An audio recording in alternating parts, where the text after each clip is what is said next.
Hello जी, कैसे हो सारे। This is love Babbar and this video will talk about national education policy 2020। तो हमारी एजुकेशन पॉलिसी के अंदर बहुत सारे बदलाव कर दिए गए हैं यार।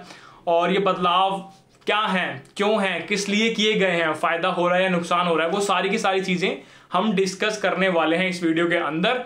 एंड अगर आप एक स्कूल के स्टूडेंट हो या फिर कॉलेज स्टूडेंट हो या फिर स्टूडेंट के पेरेंट हो तो आप इस वीडियो को देख सकते हो, ठीक है। एंड सारे के सारे पॉइंट डिस्कस करेंगे, 0 to 100 जाएंगे। तो स्टार्ट करते हैं। अब ओल्ड एजुकेशन पॉलिसी के हिसाब से अगर हम देखें तो यार 10+2 एजुकेशन सिस्टम होता था, जिसमें फर्स्ट से 10th तक आपके नॉर्मल एजुकेशन जो किताबें हैं वही आप पढ़ते जा रहे हो। 10th के बाद आपके पास चॉइस है कि आपको कॉमर्स लेनी है, साइंस लेनी है, आर्ट्स लेनी है। इन तीनों में से कोई एक चीज लेके अपने 11th और 12th कंप्लीट करते थे और सारी की सारी पढ़ाई जो थी वो रट्टा बेस्ड थी, जिसका रट्टा तगड़ा उसके नंबर अच्छे आते थे भाई, ठीक है। अब यहां पर चीजें पलट दी गई हैं, बहुत सही चीज कर दी गई है कि जो सिर्फ रट्टा मार रहा था और चीजों को समझ नहीं रहा था उसके नंबर यहां पर कमाने वाले हैं, और जो चीजों को समझ रहा था, इसके पास नॉलेज थी, जिसने प्रैक्टिकली चीजें करी हैं, वो बंदा स्कोर करने वाला है, वो बंदा मार्क्स लाने वाला है, वो बंदा ग्रो करने वाला है, वो बंदा आगे जाने वाला है, ठीक है। तो पॉलिसी क्या है, क्यों बनाई गई, इंटेंट क्या है पॉलिसी का, वो चीज डिस्कस करते हैं। तो इस NEP 2020 का इंटेंट ये है, पहली चीज कि रट्टा हटाना है भाई। रट्टा बहुत ज्यादा हो गया, 34 ईयर से कोई मेजर चेंज नहीं किया गया पॉलिसी के अंदर, तो रट्टे को हटाओ भाई। सेकंड चीज, थ्योरी कम कर लो भले, बट प्रैक्टिकल चीजें ज्यादा होनी चाहिए। Less theory, more practical approach. Knowledge होनी चाहिए आपके पास, थ्योरी रट्टा वाला काम नहीं करना है बिल्कुल, ठीक है। अगली चीज कि ज्यादा से ज्यादा स्टूडेंट्स को, ज्यादा से ज्यादा बच्चों को पढ़ाई के अंदर, स्टडीज के अंदर, एजुकेशन वाले सेक्टर में लेके आना है, ठीक है। अभी 25% है, हमें इसको 50% तक इंक्रीज करना है 2035 तक। अगली चीज कि बहुत सारे बच्चे बाहर चले जाते हैं, बाहर मतलब अब्रॉड, क्योंकि वहां की फैसिलिटीज, वहां की पॉलिसी बहुत अच्छी है एज कम्पेयर टू इंडिया की पुरानी वाली पॉलिसी। तो अगर हम उसी पॉलिसी को इंडिया में ले आए तो उन बच्चों को, उस टैलेंट को हम यहाँ पे प्रिजर्व कर सकते हैं, उनके टैलेंट को यहाँ पर सस्टेन कर सकते हैं। तो ये चीज बहुत अच्छी की गई है गवर्नमेंट ने यार, कि जो टैलेंट हर एक टॉप, बड़ी से बड़ी MNC के टॉप पर बैठा हुआ ना यार, अपने पुराने वाले एजुकेशन सिस्टम के साथ, तो अगर मैं इस एजुकेशन सिस्टम को नए वाले से रिप्लेस कर दूं तो इमेजिन करो यार कि किस लेवल पर होगा यार। अगर हमारी न्यू पॉलिसी इफेक्टिवली इंप्लीमेंट हो जाती है तो इंडिया का फ्यूचर तो भाई अल्टीमेट ब्राइट है, अल्टीमेट ब्राइट, ठीक है। इस न्यू पॉलिसी की सबसे खास बात क्या है यार, अब जब मैं पुराने सिस्टम में था यार तो 10th के बाद मुझे बताना पड़ता था कि मैं साइंस लूंगा, कॉमर्स लूंगा या आर्ट्स लूंगा। कोई एक चीज लेनी पड़ेगी भाई, तीनों नहीं मिलेगी। मतलब अगर मेरा मन है कि मैं फिजिक्स भी पढ़ लूँ, मैं फाइनेंस भी पढ़ लूँ और मैं इकोनॉमिक्स भी ले लूँ यहाँ से, तो वो चीज़ नहीं होने वाली भाई। और मेरे केस में ये था कि मैं साइंस का स्टूडेंट था और मेरा मन था कि पॉलिटिक्स भी पढ़नी है साथ में यार, पॉलिटिकल साइंस भी पढ़नी है, बट वो साइंस में नहीं होती, साइंस स्ट्रीम में नहीं होती। तो हम क्या करते हैं, फिर हम अपने एंड से खुद ही किताब लेकर आते हैं, खुद ही पढ़ते हैं, समझ रहे हो। तो ये चीज़ें हैं यार। बट अब नई पॉलिसी के आधार पर ऐसा कुछ भी नहीं है, आपको फिजिक्स पढ़नी है, साथ में पॉलिटिक्स पढ़नी है, पढ़ो, कोई नहीं रोकेगा आपको, ठीक है। तो ये चीज़ें बहुत सही कर दी गई, जो दीवार बनाई थी इन 3 स्ट्रीम्स के बीच में उसको तोड़ दिया गया है। एंड आपको जो सब्जेक्ट पढ़ना है आप वो पढ़ सकते हो, हर सब्जेक्ट की प्रायोरिटी सेम है, कोई ज़्यादा वेटेज नहीं दी जाएगी किसी को भी, सबकी वेटेज सेम रहने वाली है। अब थोड़ा डिटेल्स में जाते हैं यार कि अभी क्या होता था यार कि बच्चों का गोल डिसाइडेड नहीं होता, करियर में कहाँ जाना है, क्या बनना है, कुछ सोचा नहीं होता, ठीक है। तो वो क्या सोचते हैं यार कि पहले इंजीनियरिंग कर लेता हूँ उसके बाद देख लेंगे। मतलब इंजीनियरिंग तो एक वो है बिल्डिंग ब्लॉक, जब ये हो जाएगा उसके बाद सोचेंगे करियर में करना क्या है। तो इस चीज़ को हटाने के लिए, बच्चों के दिमाग में चीज़ें डालने के लिए पहले कि क्या करना है, क्या बनना है, एक गोल सेट करने के लिए पॉलिसी को इम्प्लीमेंट किया गया है। पॉलिसी को बेसिकली हम 4 स्टेज में डिवाइड कर सकते हैं, जो कि है पहला फाउंडेशनल स्टेज, जिसमें कि 5 साल का स्टेज होने वाला है। अगर एक बच्चा 3 साल का है तो उसके स्टार्टिंग के 3 साल जो हैं, यानी 3 से लेके आपका 6 साल तक वो बच्चा प्ले स्कूल या आंगनबाड़ी में पढ़ेगा या खेलेगा कूदेगा जो भी है। उसके बाद के 2 साल क्लास फर्स्ट एंड सेकेंड, वहाँ पर वो बोलना सीखेगा, लैंग्वेज पर काम करेंगे, बैठना सीखेगा, क्लास में कैसे बैठना है ना। तो वो चीज़ उसको सिखाई जाएंगी। ये आपका फाउंडेशनल स्टेज है, बहुत बेसिक्स था, ठीक है। बहुत छोटी मोटी डिसिप्लिन वगैरह चीज़ें आपके बच्चे को थोड़ा बहुत सिखाया जाएगा, ठीक है। अगला स्टेज है प्रिपरेटरी स्टेज। इसके अंदर activity based study, activity plan है, उस एक्टिविटी का कुछ मोटो है, वो करने से बच्चे को ये चीज़ सीखने को मिलने वाली है, वो चीज़ सिखा दिया। खेलते कूदते बच्चे चीज़ें सीख रहे हैं। एंड कोलैबोरेटिव स्टडी, इंटरेक्शन करते करते स्टडी हो रही है। बहुत सही तरीके से चीज़ों को सोच कर बनाया गया पॉलिसी को कि प्रेशर मिनिमम हो और बच्चा खेलते कूदते चीज़ों को समझ जाए अपने आप, ठीक है। आगे चलते हैं अगले स्टेज पर, जो कि है मिडिल स्टेज, जो कि क्लास 6, 7 एंड 8 के लिए। एंड ये मेरा पर्सनली फेवरेट स्टेज है, क्योंकि इसमें बहुत इंटरेस्टिंग चीज़ें होने वाली हैं। सबसे पहली चीज़, जो भी 3 स्ट्रीम्स हमारे पास थी, साइंस, कॉमर्स, आर्ट्स या ह्यूमैनिटीज, तो उन सारे के सारे सब्जेक्ट्स को थोड़े थोड़े डिटेल में यहाँ पर बताया जाएगा। आपके 3 साल में आपको वो सब्जेक्ट्स दिए जाएंगे, आप उनसे पढ़ोगे उनको, ठीक है, एक्सप्लोर करोगे चीज़ों को। आपको यहाँ पर इंटर्नशिप्स दी जाएंगे, आप इंटर्नशिप्स पर जा रहे हो, छोटी मोटी चीजें सीख रहे हो। यहाँ पर एक काउंसलर होगा स्कूल के अंदर जो आपको बताएगा, आपकी काउंसलिंग करेगा कि यार इससे ये फील्ड में जा सकते हो, इससे ये फील्ड में जा सकते हो, इसकी ये ग्रोथ है, इसकी ये ग्रोथ है, आप अभी क्या सोच रहे हो, अच्छा आप ये वाला कोर्स कर सकते हो। तो आपकी बेसिकली काउंसलिंग होने वाली है, आपके लिए राइट पाथ क्या होने वाला है।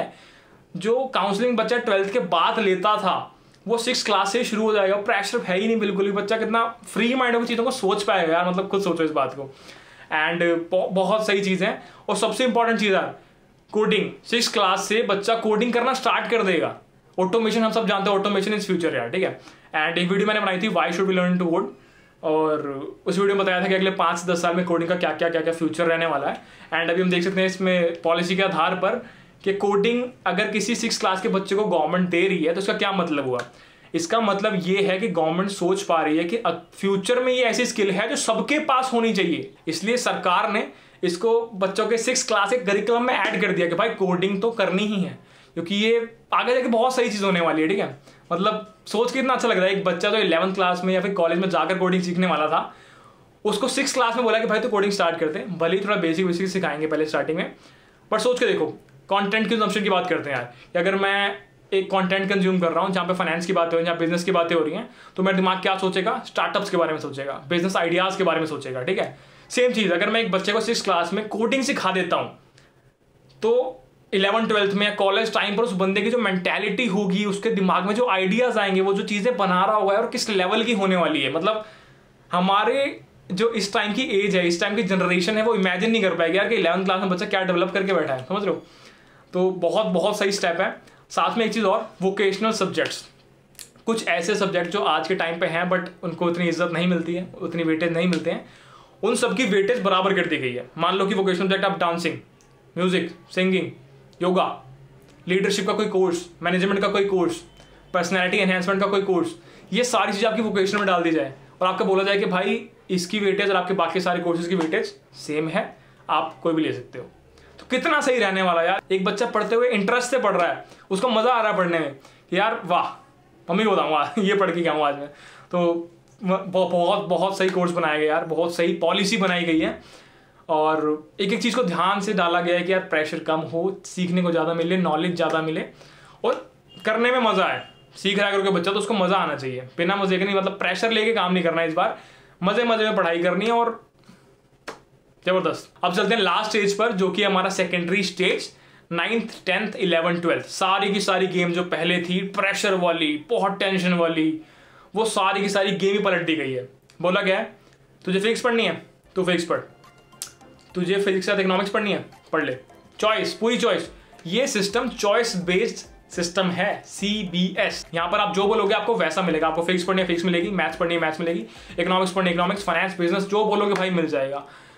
थ्योरी सिलेबस कम हो जाएगा, आपका जो पेपर आएगा डिस्क्रिप्टिव के साथ ऑब्जेक्टिव भी आएगा, चीज़ें छोटे से आपके इंटरनल्स होंगे, आपके प्रैक्टिकल्स होंगे, उन पर ज़्यादा डिपेंड करेंगे रादर देन आपका एक एग्जाम हो गया उस पर आप बस रिजल्ट आ गया, ऐसे नहीं। 2 ट्राइज के बेसिस पे आपकी असेसमेंट होगी एंड बहुत प्रेशर बहुत मिनिमाइज कर दिया गया। तो यार आपके कंधों पर जो भार था उसको बहुत कम कर दिया गया है और आपके दिमाग में जो रट्टे थे कि यार इसका आंसर इज दे वो सब हटा दिया गया है। और नॉलेज कि हाँ यार इसमें ये करते हैं, ये है प्रोसेस है, ये प्रोसीजर मुझे फॉलो करना है और ये हो जाएगा, वो चीज़ें दिमाग में आपको समझनी है चीज़ें, मतलब बहुत मज़ा आने वाला है यार और अल्टीमेट बना दी है पॉलिसी ना। अब आते हैं कुछ इंटरेस्टिंग पॉइंट्स की तरफ, जैसे कुछ मैंडेटरी सब्जेक्ट्स भी होने वाले हैं जिसमें कि आपका health fitness related, mental health related subjects होंगे और इनकी जो वेटेज प्रायोरिटी होगी सेम होगी आपके बाकी सब्जेक्ट्स की तरह, ठीक है। मतलब ये नहीं कि ये एक्स्ट्रा में डाल दिया, ऐसा नहीं होने वाला, वेटेज सेम होगी तो आपको मज़ा भी आएगा पढ़ने में कि यार ईजी भी है, मज़ा भी आ रहा है और वेटेज भी सेम है, मतलब ये है ज़िंदगी। और साथ में कुछ ऐसे दिन भी होंगे जिनको हम बोलेंगे बैगलेस डेज,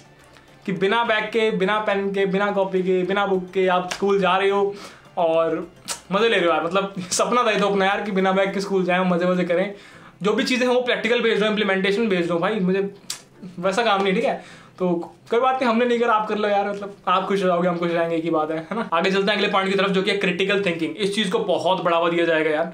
आपकी जो असेसमेंट होने वाली है आपके ईयर के एंड में कैसे होगी, 3 चीज़ों में डिवाइड किया गया इसको यार। सेल्फ असेसमेंट, आपको अपने आप को खुद को ग्रेड करना है कि इस चीज़ में आप अपने आप को 10 में से कितना ग्रेड करते हैं। मैं 9 ग्रेड करता हूँ, क्यों, रीज़न भी देना है, ठीक है। आपको अपने पीयर्स, क्लासमेट्स, वो भी आपको रिव्यू करने वाले हैं, आपको ग्रेड करने वाले हैं, आपकी असेसमेंट करने वाले हैं कि हाँ मैं इतने देता हूँ रीज़न, और आपके टीचर कि हाँ इतने। तो ये तीनों चीज़ें मिलकर आपकी असेसमेंट बनने वाली है, ठीक है। एंड इसे होगा क्या, आपकी बिहेवियरल स्किल्स, आपको पता है भाई ये सबका मैटर करता है मेरे असेसमेंट में, तो आप इन सबके अच्छे से बात करोगे, अच्छे से रहोगे। बिहेवियरल स्किल्स, कम्युनिकेशन स्किल्स, दोनों चीज़ें इंप्रूव होने वाली है। अब सरकार का मेन फोकस क्या है यहाँ पर कि आपकी मैथमेटिकल थिंकिंग, आपकी computational thinking, coding based thinking, puzzles, problem solving skills, इन चीज़ पर आपको काम करना है। ये चीज़ आपकी डेवलप होनी चाहिए। उनको ये मतलब नहीं है कि वो हीरा मोती बैल वाले चैप्टर में आपको सेकंड वाले का आंसर याद है कि नहीं याद, वो नहीं चाहिए भाई। आपकी स्किल्स डेवलप होनी चाहिए, मेन फोकस स्किल्स, याद रखना स्किल्स। यहाँ से आपको स्किल्स डेवलप करके जानी। आपके हिंदी में 20 नंबर आए, आपके संस्कृत में 13 नंबर आए, वो मैटर नहीं कर रहा, यहाँ मैटर कर रहे हैं स्किल्स। तो इन चीज़ों पर काम करना है। अब आगे चलते हैं अंडर ग्रेजुएट कोर्सेज के बारे में। यहाँ पर एक बहुत अच्छी चीज़ मैं आपको बताने वाला हूँ यार, कि मान लो अभी हम बीटेक कर रहे हैं तो वो 4 साल की होने वाली है, ठीक है। अब जब मैं यहाँ पर जाता हूँ, नई पॉलिसी में जाता हूँ, तो यहाँ पर मान लो कि मैंने फर्स्ट ईयर कंप्लीट किया अपनी बीटेक का, एंड मुझे कुछ मतलब फैमिली इश्यूज हैं या फाइनेंशियल कंडीशन थोड़ी खराब है, तो मैं नहीं कंटिन्यू कर सकता, तो आपने वो छोड़ दिया। फर्स्ट ईयर कंप्लीट होने के बाद आपको एक सर्टिफिकेट मिल जाएगा। एंड अभी क्या होता है, जैसे लूडो में आप आगे जाते हो, फिर आपकी कहीं कट जाए तो आपको स्टार्टिंग शुरू करना पड़ता है। तो अभी वाली पॉलिसी सेम है कि मान लो मैं अभी पुरानी वाली पॉलिसी के हिसाब से 2 साल कंप्लीट करूँ और बीच में छोड़ दूँ, तो मुझे दोबारा शुरू से शुरू करनी पड़ेगी बीटेक, है ना, दोबारा अगर करनी हो तो। बट नई पॉलिसी के हिसाब से अगर आपने 1 साल कंप्लीट कर लिया है, तो आप जब दोबारा रिजॉइन करने आओगे तो आप पहला साल दोबारा नहीं करने वाले, सीधा सेकंड ईयर में एडमिशन लोगे, ठीक है। दोबारा समझते हो, कॉम्प्लेक्स कर दिया मुझे लगता है। आपने जितना कंप्लीट कर लिया है उसको रिपीट करने की नीड नहीं पड़ने वाली है। फर्स्ट साल कंप्लीट कर लिया, फर्स्ट ईयर कंप्लीट कर लिया तो आपका सर्टिफिकेट मिल जाएगा, सेकंड ईयर कर लिया तो डिप्लोमा मिल जाएगा, थर्ड ईयर डिग्री मिल जाएगी, फोर्थ ईयर कंप्लीट करने के बाद डिग्री स्पेशलाइजेशन के साथ या फिर रिसर्च के साथ, ठीक है। आपको रिसर्च में जाना है तो आप 4th ईयर जाओगे, ठीक है, 4th ईयर में जाओगे। अगर आपका मेन गोल था कि आप बीटेक करके जॉब मिल जाए, अब आपको 3rd ईयर के बाद ही मिल जाएगी, तो आपको 4th ईयर करने की नीड नहीं है। बट आप रिसर्च ओरिएंटेड सोच के आए थे तो आपको 4th ईयर करना पड़ेगा। तो multiple entry, multiple exit allowed है कि आप मल्टीपल बार एंट्री ले सकते हो कोर्स के अंदर, मल्टीपल बार ड्रॉप करके बाहर आ सकते हो। तो ये चीज़ बहुत अच्छी है, मतलब किसी कंडीशन अलाउ नहीं करती। कुछ सर्कमस्टांसेस होते हैं, कुछ सिचुएशन होते हैं जो आप कंट्रोल नहीं कर सकते, तो उन चीज़ों में बहुत सही चीज़ है कि आपको रिपीट नहीं करना पड़ रहा है, आप बीच में जा सकते हो और बीच में से आ सकते हो, तो बहुत सही चीज़ है। अब बात करते हैं टाइम फॉर इम्प्लीमेंटेशन, कि इसको इम्प्लीमेंट करने में कितना टाइम लगने वाला है। तो मैंने बहुत सारी वीडियोस देखी, वहाँ बंद करते हैं कि 2 साल से 3 साल, बट जो मेरा पर्सनल ओपिनियन है यार वो ये है कि ये चीज़ें थोड़ी धीरे धीरे जाएंगी, उतनी जल्दी नहीं जाएंगी, क्योंकि पेपर पर चीज़ें बहुत अच्छी लग रही है दिखने में यार, कि वो वाह ये भी अच्छा पॉइंट है, ये भी अच्छा पॉइंट है, ये भी अच्छा पॉइंट है, बट जब इंप्लीमेंट करने की बारी आएगी तो यार बहुत मेहनत लगने वाली है, इतनी आसानी से नहीं होने वाली है, समझ रहे हो। तो टाइम लगेगा बट इंप्लीमेंट हो जाएगी। और ये मुझे डाटा मिला है, तो इस डाटा के हिसाब से आप देख सकते हो कि क्या क्या डिसाइडेड है कि इस किस टाइमलाइन के अंदर क्या क्या चीज़ें कंप्लीट अपने को करनी है, मतलब सरकार को करनी है। आगे चलते हैं सिंक की तरफ, सिंक्रोनाइजेशन की तरफ। तो एग्जाम्पल के तो समझते हैं इसके बाद कि मान लो कोई बच्चा है राजस्थान में, वो 5th क्लास में पढ़ रहा है, एक और बच्चा है जो 5th क्लास में पढ़ा है दिल्ली के अंदर। तो राजस्थान के बच्चे का जो 5th क्लास का स्टैंडर्ड है वो दिल्ली की 2nd या 3rd क्लास का स्टैंडर्ड होता है, ठीक है। मैंने पर्सनली कंपेयर कर रखा है करिकुलम, तो मुझे पता है इस चीज़ के बारे में, ठीक है। तो अगर वो 5th क्लास का राजस्थान वाला बच्चा 6th क्लास में दिल्ली में एडमिशन ले ले, तो आप खुद सोच सकते हो कि यार उसके लिए कितना डिफिकल्ट होने वाला है। तो अब सरकार क्या करेगी यार, इन सारे बोर्ड्स को मिला के एक सेंट्रलाइज एंटिटी बनाएगी। उस वो एंटिटी कंट्रोल करेगी क्या क्या सिलेबस रहने वाला है। तो यूनिफॉर्मिटी मेंटेन रहेगी कि जो वहाँ की 5th क्लास का बच्चा है और जो दिल्ली की 5th क्लास का बच्चा है, सिलेबस में content wise, standard wise uniformity हो और ट्रांसफर के केस में कोई डिफिकल्टी ना आए। तो ये भी बहुत सही चीज़ है। और यहाँ पर एक चीज़ और अलाउ की गई है गवर्नमेंट की तरफ से कि कोई भी अब्रॉड की यूनिवर्सिटी इंडिया में आकर सेटअप कर सकती है, एस्टैब्लिश कर सकती है ब्रांच को। एंड यहाँ पर एडवांटेज क्या है कि जब कोई मान लो कि प्रीमियर इंस्टीट्यूट बाहर से आ रहा है, यहाँ पर सेटअप कर रहा है, तो इंडियन प्रीमियर इंस्टीट्यूट भी उसका कम्पीट करेंगे। जब ये कम्पीट करेंगे तो दोनों को स्टैंडर्ड बढ़ाने पड़ेंगे। जब दोनों को स्टैंडर्ड बढ़ाने पड़ेंगे तो क्वालिटी ऑफ एजुकेशन अपने आप इंक्रीज हो जाएगी। तो इंडायरेक्टली स्टूडेंट्स का ही फायदा है, ठीक है। यहाँ पे एक चीज़ और कि मान लो वो फॉरेन इंस्टीट्यूट जो यहाँ पर आया है इंडिया में, उसने अपनी ब्रांच खोली है, एक ब्रांच की फॉरेन में भी है, तो ये पॉसिबिलिटी बहुत ज़्यादा है कि आप यहाँ पे एक्सचेंज प्रोग्राम का फायदा उठा सकते हो कि एक सेमेस्टर के लिए आपको बोले कि आप वहाँ जाके पढ़ सकते हो। जब इंडिया में ये नई वाली पॉलिसी इफेक्ट में आ जाती है तो चांसेस ये भी हैं कि अब्रॉड से स्टूडेंट्स यहाँ पर आएंगे, यहाँ पर पढ़ेंगे, जीडीपी को और फायदा होगा, और फायदा होगा तो परसेंटेज और इंक्रीज कर सकती है। बेसिकली साइक्लिंग मैनेजमेंट चलने वाला है, तो इंडिया की ग्रोथ में बहुत ज़्यादा एडवांटेज आने वाली है। अगर फिर दोबारा एक कंडीशन इम्प्लीमेंटेशन अच्छे से होती है तो अपने को पॉजिटिविटी लेकर चलनी है कि यार हो जाएगा, सब अच्छा ही होगा। और सबसे इंपॉर्टेंट चीज़ होती है यार कि चेंज को इनिशिएट करना, क्योंकि वहाँ पर आपको करेज चाहिए होता है, हिम्मत चाहिए होती है कि यार कैसे करूँ कैसे करूँ। अगर आपने चेंज इनिशिएट कर दिया, जो कि गवर्नमेंट कर चुकी है, कि उन्होंने पॉलिसी क्रिएट कर दी है, बस इम्प्लीमेंटेशन बाकी है, तो चेंज इनिशिएट हो चुका है। हमें पॉजिटिव रहना है कि भाई इम्प्लीमेंटेशन अच्छी होगी, अगर हमारे साइड से कुछ रिक्वायर्ड होगा हम करेंगे, बाकी सरकार तो करेगी। तो पॉजिटिव रहना है और बहुत बहुत बहुत बहुत अच्छी पॉलिसी है। इतनी बार बहुत बोला है तो आप भी पढ़ना। मैं कुछ एक पीपीटी नीचे अटैच कर दूंगा डिस्क्रिप्शन में। अगर आपको कोई भी डाउट होगा, कोई भी और डिटेल में आपको जानना हो, तो पीडीएफ को या पीपीटी को देख के आप पता लगा सकते हो। एक चीज़ और कि जब यहाँ पर ये नई पॉलिसी लागू हो रही है तो बहुत सारी बिजनेस अपॉर्चुनिटीज़, बहुत सारी स्टार्टअप अपॉर्चुनिटीज़ भी है, डेफिनेटली है। तो अगर आपको सोच पा रहे हो कि यार ये चीज़ मैं कर सकता हूँ या इस आइडिया को मैं प्लान कर सकता हूँ, इस पॉलिसी का इस तरीके से एडवांटेज मैं ले सकता हूँ, यूज़ कर सकता हूँ, तो स्टार्टअप अपॉर्चुनिटी में, स्टार्टअप एरिना में भी बहुत स्कोप है इस पॉलिसी के रिगार्डिंग, तो वो भी आप देख सकते हो। एंड इस वीडियो में इतना ही, मिलेंगे नेक्स्ट वीडियो में, तब तक के लिए